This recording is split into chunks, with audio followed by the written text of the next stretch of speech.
The night sky above the dead planet was heavy with clouds of ash.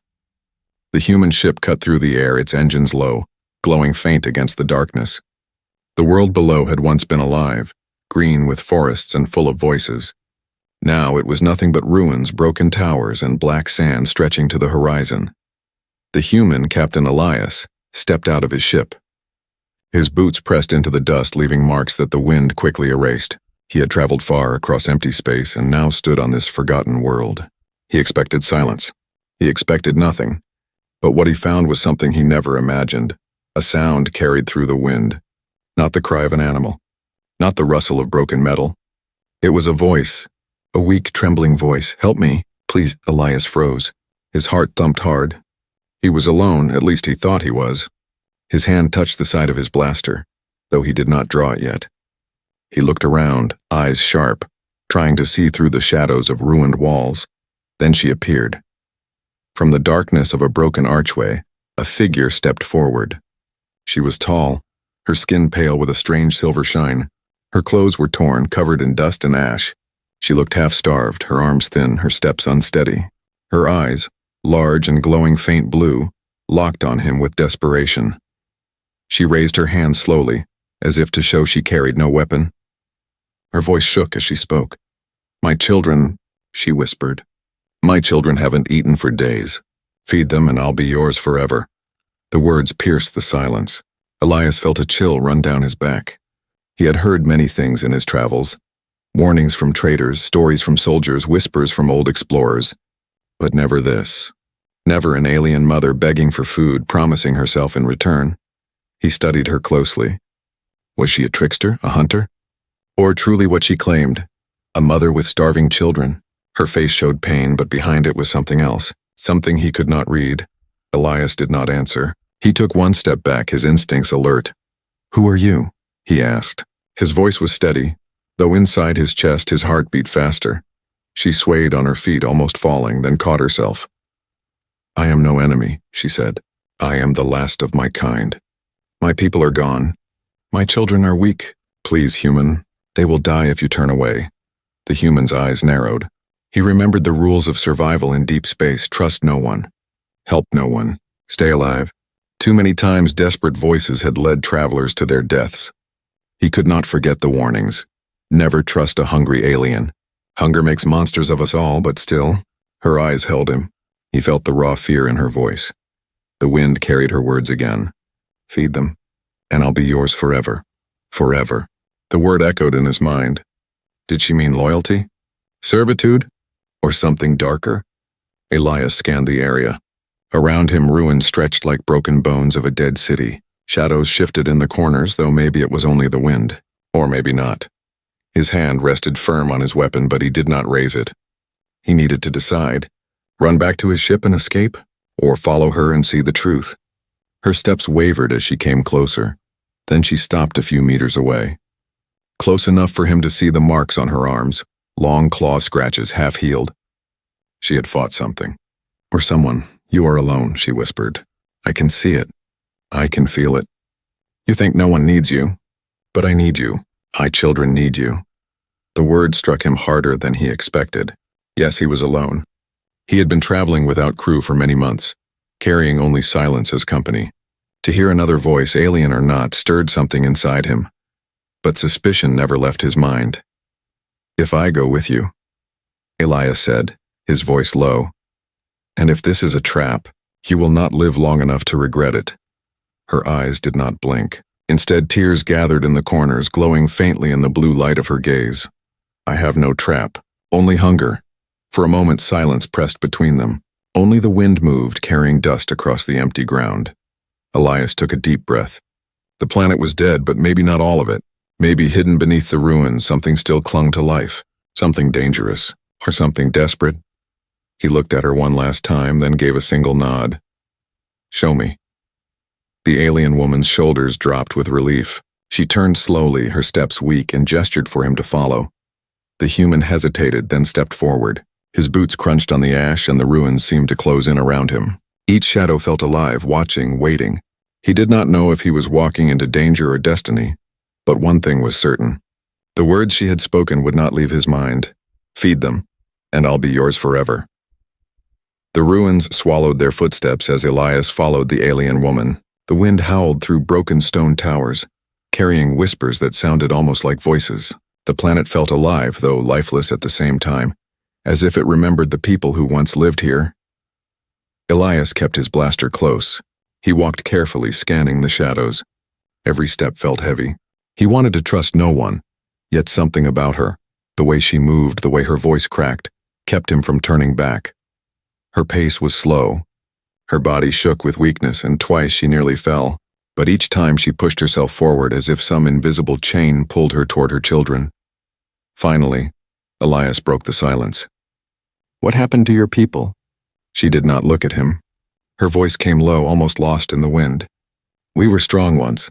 This world was ours. Cities stretched to the skies. The stars feared us." She paused, her throat dry. "But hunger came. Wars came, we fell. All of us fell." Elias frowned. "And now only you remain?" She shook her head slowly. "Not only me. My children live. They hide in the dark, waiting for food that never comes." Her words sent a shiver through him. He remembered the glow of her eyes, the strange marks on her skin. If her children were anything like her, what would they look like? And if they were starving, what would they do when they saw him? He stopped walking. "Why ask me? There must be other survivors on this world, or scavengers, or pirates." At this, she finally turned to face him, her eyes locked with his, glowing faint blue in the shadows. "There are no others," she whispered. "No one dares step here. They call this world cursed. You are the first I have seen in many, many years." Her words hung heavy in the air. Elias thought of the map he had followed. Traders had spoken of this planet with fear, warning of ghost cities and vanishing ships. He had not believed them. Now he was not so sure. The woman's voice softened. "I begged the stars for someone. And you came, human. Do not turn away." Elias clenched his jaw. He wanted to walk back to his ship, to leave her behind, to let the dead world stay dead. But deep inside, he knew he wouldn't. Not yet. Not until he saw the truth with his own eyes. "Fine," he said, his tone sharp. "Take me to them. But if this is a trick, if they try to harm me, I will not hesitate." She lowered her head almost like a bow. "I understand. You will see. They are only children. They are weak." The word children twisted in his mind. He could not imagine alien children, not yet. He pictured small creatures, pale and thin, eyes too large for their faces. But something inside him warned him they would not be as innocent as he hoped. As they walked deeper into the ruins, Elias noticed more details. The walls bore strange marks like claws dragging across stone. Some looked fresh. Bones lay scattered in the dust, broken and cracked. Most were too small to belong to adults. His grip on his blaster tightened. The woman noticed his eyes on the bones. She spoke quickly, as if trying to calm his thoughts. "Not my children. Not them. Others who came here." Her voice faltered at the end. Elias did not ask more. After a long silence, she spoke again, softer this time. "You are not like the others. You do not run. You listen." He gave a bitter laugh. "I listen because I'm not a fool. Running without knowing the danger is as foolish as staying blind." For the first time, she smiled. It was a weak smile, but real. "Then perhaps you will live." The words unsettled him more than any threat. They reached a collapsed gate leading underground. The air that rose from the opening was heavy, damp and foul. Elias wrinkled his nose. It smelled of rot, of hunger, of something waiting in the dark. The woman's steps grew quicker. "They are inside, waiting." Elias paused at the entrance. His instincts screamed at him to stop. Every part of him wanted to turn back. But another part, the same part that had followed her this far, demanded he continue. He spoke firmly. "Remember this, alien. If your children attack me, I will defend myself." She turned, her glowing eyes softer now. "They will not attack. They only hunger. Feed them and they will love you." The word love sat wrong with him. Love was not born from hunger. Love was not bought with food. Still, he took a step forward, his boots crunching on stone, and followed her into the darkness. As the shadows closed around him, his mind repeated her words, heavy like chains. "My children haven't eaten for days. Feed them and I'll be yours forever." The air grew colder as Elias stepped into the underground passage. The stone walls pressed close, damp with moisture, and the smell of decay grew stronger. His footsteps echoed, each sound bouncing back as if the darkness itself was alive. Behind him, the ruined city disappeared. Ahead of him, only black tunnels stretched deeper. The alien woman walked slowly, her glowing eyes the only light guiding the way. Elias tightened his grip on his blaster. He hated places like this, closed, narrow, and filled with shadows. Every instinct told him to leave. But curiosity and something else he could not name pulled him forward. The woman's voice floated back to him. "Do not fear. They are only children. They will not harm you." Her words did not calm him. In fact, they made him even more alert. Children could be innocent, yes, but starving children? Desperate children? He wasn't sure what to expect. The tunnel opened into a wide chamber. The ceiling was cracked, letting faint beams of pale light slip through. Broken metal frames and shattered glass covered the floor. It looked like this place was once a shelter, a safe room where survivors hid long ago. Now, it was something else. Elias froze. From the far corners of the chamber, he heard it, a soft sound almost like whispering. Then a low whine like a hungry cry. Shapes moved in the dark, small and thin, crawling out of the shadows. One by one they appeared. The children. At first, Elias thought they looked fragile. Their bodies were thin, almost skeletal. Their skin was pale, glowing faintly under the weak light. Their eyes, huge, bright orbs, shone with unnatural hunger. But then he noticed their teeth. Sharp, too sharp, like the fangs of predators, and their fingers ended in small claws, scratching against the stone as they crept closer. The human's breath caught in his throat. His instincts screamed danger. These were not normal children. They were something else, something between innocent and terrifying. The woman stepped forward and lifted her arms. "My children," she whispered, her voice filled with relief. "I have brought food. I have brought hope." The children's glowing eyes turned to Elias. Their cries grew louder, echoing around the chamber. They crawled, shuffled, and limped toward him, their movements both weak and frightening. Elias raised his blaster slightly. His finger hovered over the trigger. "Stay back," he warned. His voice was calm but firm. The woman turned sharply, her eyes glowing brighter. "Do not aim at them. They are starving, but they will not hurt you. Please give them something." Elias hesitated. He carried emergency rations in his pack, dried food that could last weeks, but they were his lifeline. Without them, he could not survive space travel. And now she wanted him to give it away, to these creatures. The children drew closer, their breaths fast, their eyes fixed on his pack. One of them, the smallest, dragged itself across the floor, reaching a clawed hand toward his boot. Elias stepped back quickly, blaster raised. The child froze, whimpering, and pulled its hand away. The woman's voice cracked. "Please, human. They are dying. You are strong. You can live without much, but they cannot. Just one piece, one taste. That is all I ask." Elias looked at her, then at the children. Their ribs showed through their skin. Their mouths opened, revealing sharp teeth, but their cries were soft, weak, pitiful. He had seen soldiers beg for food during wars, men stronger than these creatures. Hunger made everyone desperate. His chest tightened. Against his better judgment, he lowered the blaster slightly and pulled a small ration bar from his pack. He held it out cautiously. The children's eyes widened. They froze for a moment, then one darted forward. It snatched the bar from his hand and tore into it with its sharp teeth. The others watched, whining, then rushed closer, surrounding Elias in a circle of glowing eyes. He stepped back quickly, his heart racing. For a moment, he thought they would attack. But instead, the first child broke the bar into small pieces and shared it with the others. They devoured it, growling softly. Yet their movements became calmer. Their cries quieted. Their eyes, still glowing, softened with relief. The woman knelt beside them, tears running down her face. "You see?" she whispered. "They are not monsters. They only hunger. You saved them."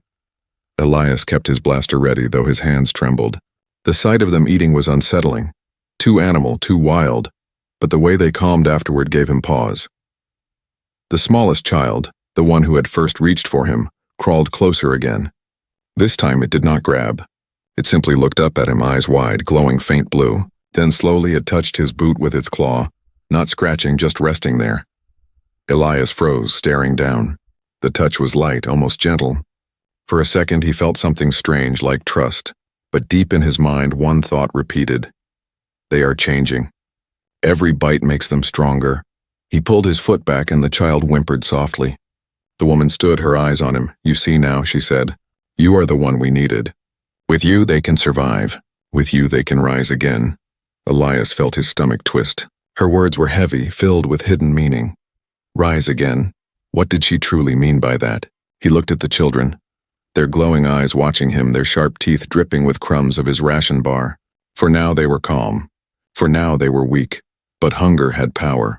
Hunger changed everything, and Elias knew. This was only the beginning. The chamber had grown quiet after the children finished the ration bar. Their glowing eyes still followed Elias, but their cries of hunger had faded. For the first time since he entered the ruins, silence pressed on him. Not the silence of emptiness, but the silence of waiting. Elias's hand rested on his blaster. He could not relax, not yet. The image of sharp teeth biting into food stayed fresh in his mind. They had eaten like wild animals, yet when they were done, they sat close together, staring at him with something that almost looked like hope. The alien woman moved closer to him. Her steps were soft, her voice almost gentle. You see, they are calm now. You gave them strength. They trust you. Elias did not answer at once. He studied the children again. Their skin glowed faintly and their ribs were less sharp now, though still thin. One of them leaned against another as if too tired to move. They looked fragile. Too fragile to be a threat, yet he could not forget the claws and fangs. He spoke at last, his tone sharp but low. One bar won't save them. They need more. And I don't have food to waste. The woman lowered her head. I know, but even a little each day will keep them alive. Keep them growing. Elias frowned. Growing. The word echoed in his mind like a warning. He imagined those fangs growing sharper, those claws stronger. How long before weakness turned to strength? One of the children crawled forward again. The same small one who had touched his boot. Its glowing eyes blinked up at him, wide and unblinking. It raised a thin hand, palm open, almost like a beggar. Elias hesitated. His instinct screamed to step back. But another voice inside whispered that this was a test. If the children were dangerous, now was the moment they would show it. Slowly, he reached into his pack and pulled out another ration, this time a dried fruit strip. He knelt halfway, still holding his blaster in his other hand, and extended the food. The child stared at it, then at him. Its claws trembled, but instead of snatching, it waited. Carefully, Elias placed the fruit strip in the open palm. The child clutched it, then crawled backward to the group. Instead of eating it alone, it broke the strip into small pieces and shared them. Each child received a bit, and again their cries softened. The woman's voice shook with emotion. They share. They do not fight. They do not steal. Even in hunger, they stay together. This is who they are. Elias kept his eyes on them. It was true, the children had shared without violence. They ate quickly, but not with greed. And when they finished, they sat quietly, their glowing eyes still fixed on him. For a moment, he felt something strange in his chest, a mix of relief and unease. The woman stepped closer, her face close to his. Her voice was a whisper. You passed the first test. They accepted food from you. That means they accept you. Elias raised an eyebrow. Test? She nodded slowly. They are cautious. They do not trust strangers. But now you are not a stranger. You are something more. Her words unsettled him. He did not want to be something more to these creatures. He only wanted to survive this planet and leave. Still, he could not deny what he had seen. The children's eyes no longer held only hunger. They now carried something else, recognition. The smallest child crawled forward again, this time without fear. It reached out and touched his boot once more, but softer, as if claiming him. Then it made a sound, a low hum, almost like a purr. Elias's heart thumped harder. He forced himself to stay calm, to not move suddenly. The woman knelt beside the child, stroking its thin head. They see you as provider, protector. Already, you are part of them. Elias pulled his boot back gently, shaking his head. Don't mistake kindness for loyalty. I fed them, but that doesn't mean I'm theirs. Her glowing eyes met his. Not theirs. Ours. The chamber grew colder at her words. The children continued to hum softly, a sound that seemed to echo together as if they shared one voice. It was not loud, not threatening, but it carried weight. Elias backed away slightly. This doesn't change anything. I'll help for now. But I decide when it ends. The woman gave a faint smile, though her face was pale and tired. You will not end it. Not when you see what they can become. Elias didn't like the way she said it. He glanced again at the children. They were calm, yes, but their glowing eyes never blinked away from him. They watched every move he made, silent and unbroken, like a pack waiting for their leader's command. He turned his gaze back to the woman. You called it a test. What comes next? Her smile widened, though sadness lingered in her eyes. The next test is not for them. It is for you. Before Elias could respond, the sound of stone shifting echoed from deeper in the tunnels. The children froze, their glowing eyes snapping toward the noise. The woman stiffened, her body tense. They come, she whispered. Not my children. Not my blood. Something else. Elias raised his blaster at once, instincts sharp. His heart raced. So this was it. The next test. And he knew. Survival was only beginning. The noise from the tunnel faded, leaving only silence again. Elias stood tense, his blaster steady, his eyes fixed on the dark passage. For several moments nothing moved. Only the sound of his breathing filled the air. The children crouched close together, their glowing eyes fixed on the same place. But then, as quickly as it came, the danger passed. No creature appeared. No threat came forward. The sound had been only stone collapsing deeper inside. The woman relaxed, letting out a shaky breath. The children's hum softened, their eyes shifting back to Elias. You see? She whispered. Even the earth itself tries to test us. But you stayed. You did not flee. That means something. Elias lowered his blaster, though his muscles stayed tense. You talk of tests as if this is a game. But it isn't, it's survival. Her eyes glowed faintly brighter. Yes, survival, but not just survival, growth, becoming. Elias frowned. He had heard that tone before, the voice of leaders who promised more than they should. The voice of those who wanted power, not peace. He looked at the children again. They were calmer now, sitting quietly, their ribs less sharp, their movements less weak. Already, after just 2 small rations, they seemed stronger. Their glowing eyes looked sharper, more focused. Something stirred inside him, a thought he tried to push away. They are changing. Finally, Elias spoke, his voice firm. What are they, really? They don't look like normal children. Not human, not even like you. The woman's smile was faint, but her eyes burned with something deeper. They are my children. But they are also more than that. They are the last of what my people once were, the last heirs of an empire that ruled the stars. Elias froze. Empire, she nodded slowly. Long before your kind left Earth, before you learned to sail among the stars, my people were already kings of the void. We built cities across worlds, we bent other races to our will. We were feared. Her voice shook, not with shame but with pride. Elias narrowed his eyes. If your people were so powerful, what happened? Hunger, she whispered. Her gaze turned away, heavy with memory. The wars drained us. The skies turned against us. Enemies struck when we were weak. In the end, our empire fell to ash. She looked back at him, her eyes sharp. But not all is gone. My children carry the blood of rulers, the blood of conquerors. Feed them and they will rise again. Stronger than before. Greater than before. Elias's chest tightened. The weight of her words pressed hard on him. You want them to rule again? To rebuild what you lost? Yes, she said simply. And with you they can. Alone they will starve and fade. But with you, your food, your strength, your will, they can live. And they will never forget who gave them that chance. They will make you part of them. Forever. Elias shook his head, stepping back. You talk of power and empire, but all I see are starving children with claws and fangs. And you want me to help them grow into something that could destroy us all. Her voice turned urgent, almost desperate. Not destroy, protect, lead, imagine it, human. Armies at your command. Worlds bowing to your name. My children by your side, loyal to you, bound to you. You would never be alone again. The temptation in her words was sharp, almost like a blade. For a moment, Elias imagined it, standing at the head of an army, never wandering alone, never drifting through empty space. Power, companionship, purpose. But just as quickly, he remembered the warnings. Power came with chains. Companionship built on hunger was not true loyalty. And purpose born from conquest was only destruction. He raised his blaster slightly. You say they are the last heirs of your empire. But maybe your empire died for a reason. Maybe it deserved to die. The woman's eyes flared with anger, but she quickly calmed herself. You are human. You do not understand. Your kind has always been small, fragile.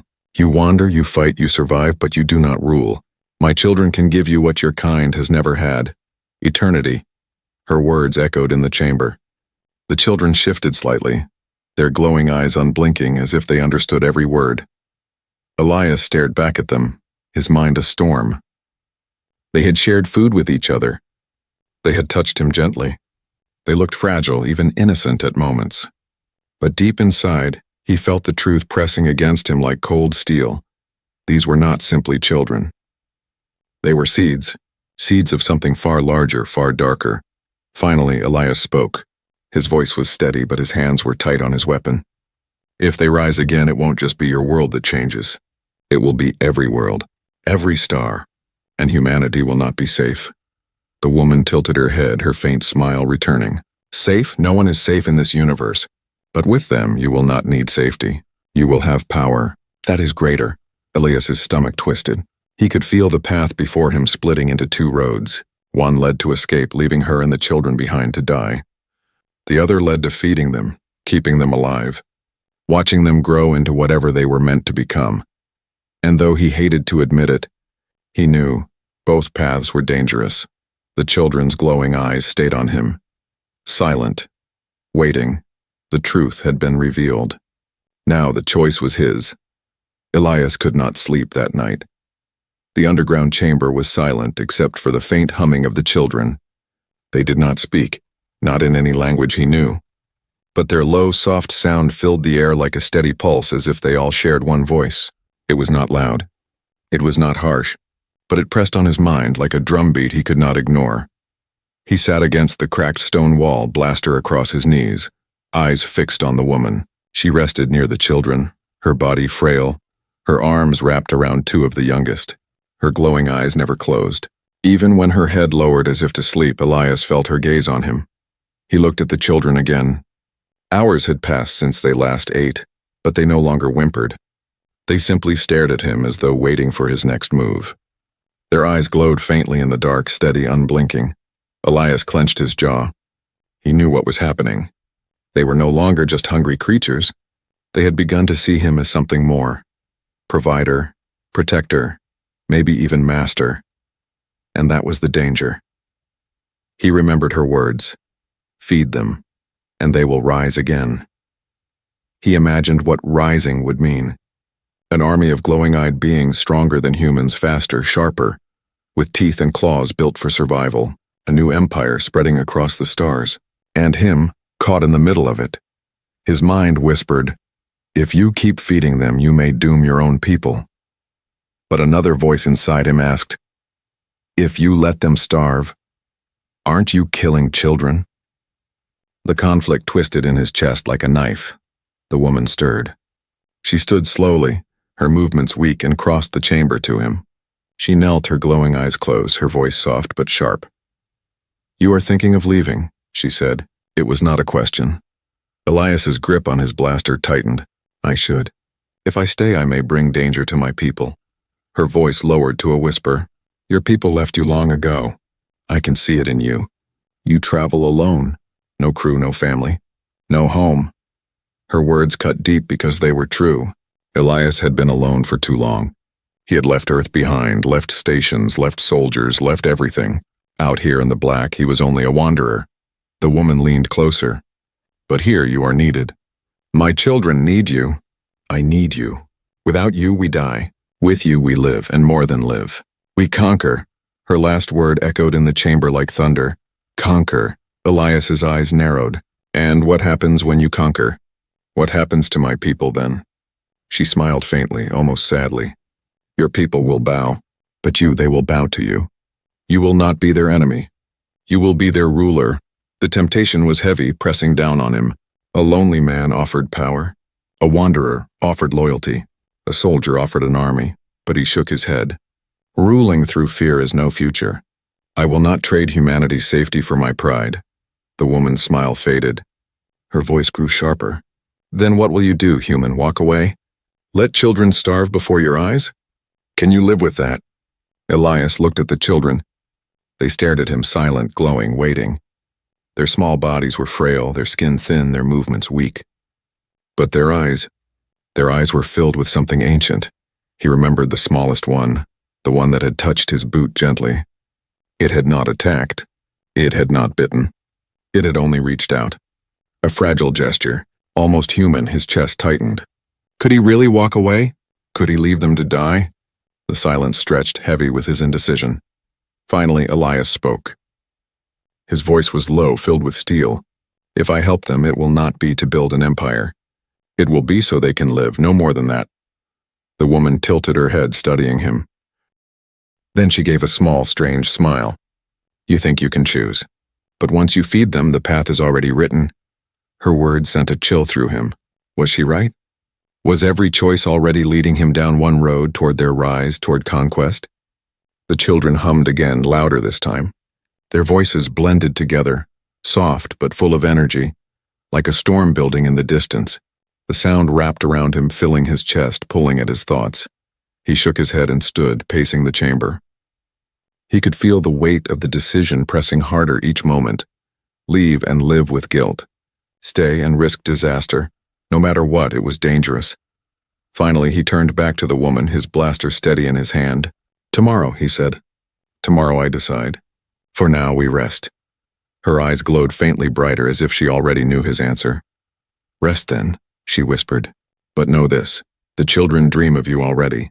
In their dreams you do not leave. The words followed him as he sat again, back to the cold wall. The children's glow filled the chamber like small stars. Their hum drifted into his ears until his mind felt heavy. His thoughts blurred, and in the darkness, Elias realized the truth. Whether he chose to stay or leave, he was already bound to them. The chamber was restless. Elias woke to the sound of movement. The children were no longer sitting quietly as they had the night before. They crawled across the stone floor in slow circles, their glowing eyes brighter than ever. Their low hum had grown louder, blending into one steady sound that vibrated in his chest. The woman stood among them, her face pale but her eyes alive with fire. She looked at Elias with something like triumph. They are ready, she whispered. They hunger again. Elias pushed himself to his feet, his blaster already in hand. His pack sat beside him, still heavy with the few rations he had left. He stared at it, then at the children. Their eyes followed his every move, sharp and unblinking. They want more, he said flatly. They need more, she corrected. Her voice was soft but filled with certainty. One last gift and they will never be weak again. One last gift and they will rise, Elias's jaw tightened. Rise to what? To rule? To conquer? The woman stepped closer. To survive. To become what they were meant to be. And with you they will be unstoppable. Her words pressed into his mind, sharp as knives. He looked again at the children. Their thin bodies still trembled with hunger, but their eyes were no longer weak. They glowed with a strange power, as if fire burned deep inside them. The smallest child crawled forward, the one who had touched his boot days before. It stopped in front of him, raising its hand again, not to grab, but to reach. Its glowing eyes locked with his, silent, pleading. Elias felt his chest twist. The creature looked fragile, almost innocent. But he remembered its fangs, remembered the woman's promise, remembered the truth. They were heirs to an empire that had ruled through fear, and if he fed them again, they would grow stronger. Too strong. His hand hovered over the pack. Inside were the last of his rations. Enough for him to live through his next journey. Enough to keep him alive, alone, or enough to give these children the strength to rise again. The chamber grew still. The children stopped moving, their glowing eyes fixed on him. Even the hum quieted. The silence was heavy, suffocating. They were waiting. Elias closed his eyes. His mind raced. If he gave them the food, he might gain loyalty, protection, even power. But he would also give them the chance to become something far greater and far more dangerous. If he refused, they would starve. The woman would watch her children die, and he would live with the memory of leaving them to fade in the dark. Either choice felt like death. Finally, he opened his eyes. His blaster was steady in one hand. His ration pack was in the other. He stood between survival and sacrifice, between safety and danger. The woman's voice broke the silence. Choose, human. Feed them, and they are yours forever. Deny them and you will be nothing but another ghost in this world. Her words rang like judgment. Elias looked at the children one last time. Their glowing eyes seemed endless, filled with hunger, filled with promise. They leaned forward as one, their bodies trembling, their breaths fast. The smallest child reached again, its clawed hand trembling in the air. Not grabbing, not forcing, just waiting. Elias's heart pounded. Sweat dripped down his face. His grip on the ration pack tightened until his knuckles turned white. The choice was his. He took a deep breath. The chamber held its breath with him, and then the scene froze in silence. Would Elias open the pack and give the food, sealing his fate as their protector, and perhaps their ruler? Or would he hold it back, turning away from the glowing eyes, condemning them to die and humanity to live another day without their shadow? The woman's last words echoed in his ears as the screen of his mind went black. Feed them and I'll be yours forever.